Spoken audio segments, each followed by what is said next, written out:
Good day, champ. Panibagong araw, panibagong gawa. Meron tayong kaibigan na nag-request na lagyan daw siya ng tinta sa kanyang lower left leg. At ang gusto niya daw ay yung sochaksay niya. So, ayun, gumawa tayo ng disenyo. At ito na yung natapos nating sochaksay niya na yung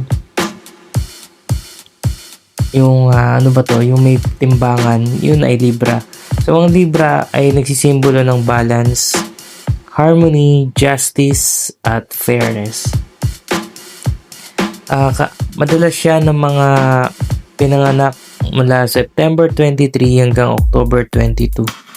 Mga mga libra.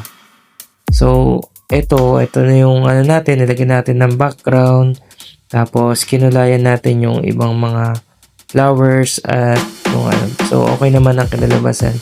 Kung may question kayo, mag-message lang kayo sa akin. Salamat, yun lang. God bless.